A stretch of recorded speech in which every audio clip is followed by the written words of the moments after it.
Hello, this is Bwana from Bwana.tv. Sorry it's been so long since I've done a video. Been a little bit under the weather, got a little bit of a cough, and just can't do as much recording as I want to. Purpose of this video is to talk about the recent uproar. A lot of people have been asking me what I think about this.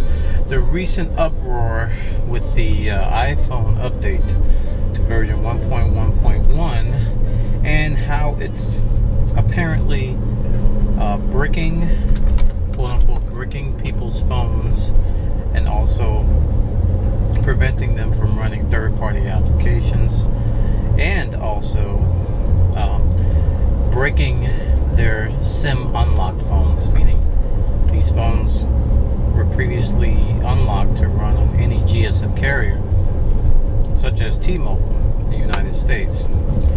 Now, I'm going to get a lot of flack for this, but people who updated, who had an unlocked phone, you kind of did that to yourself.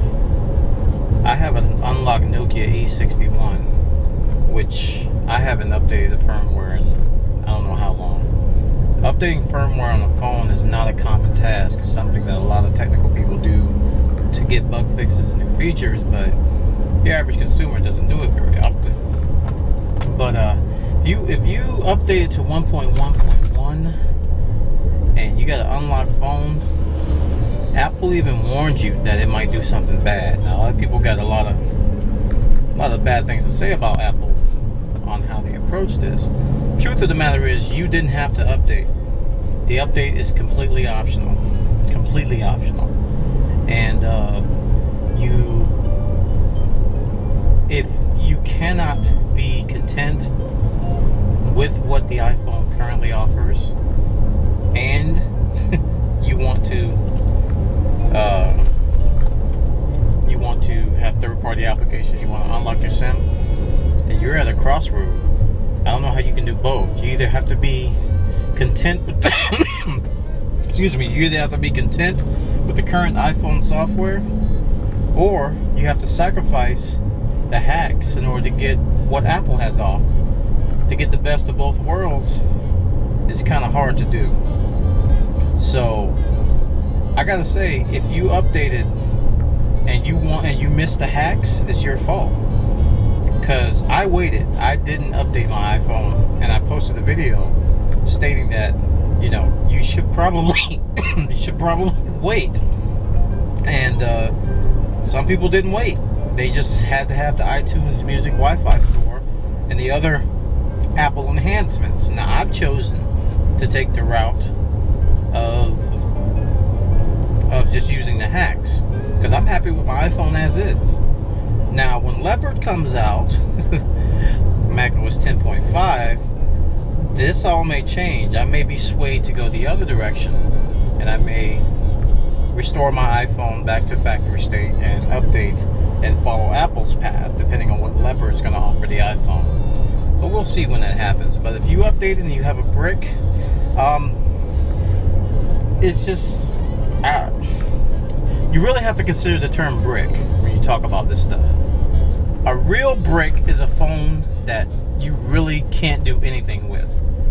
It's not a phone that, you know, just has a locked SIM, or it only works with an AT&T SIM. That's not a brick. A brick is a brick, meaning that it can only be used as a doorstop. So with any firmware update on any device, innocent people get bricks. They don't do any hacks. They don't do anything to their phone. It's just the nature of software updates. It's almost like buying a new car and you get a lemon, but someone next to you buys the same car and they don't get a lemon. So you really have to know this when you update your phone.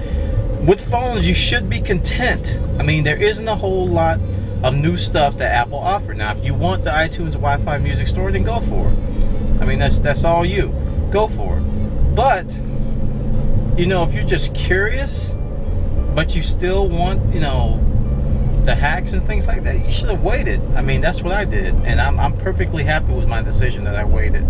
Especially now that I'm hearing that people are having a lot of issues, and the hacks on the new firmware are not going all that well because Apple really locked it down this time. So you have to pick and choose your battles.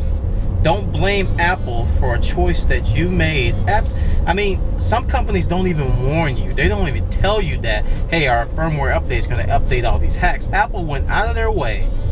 I'm quite sure they tested what would happen on an unlocked, hacked phone with their firmware update. I guarantee somebody in their QA department did this and say, whoa, this thing is broken. And they said, okay, we better issue an update and tell people that if you hack your phone, don't update. People updated anyway. For the life of me, I don't know why you updated, but we're past that.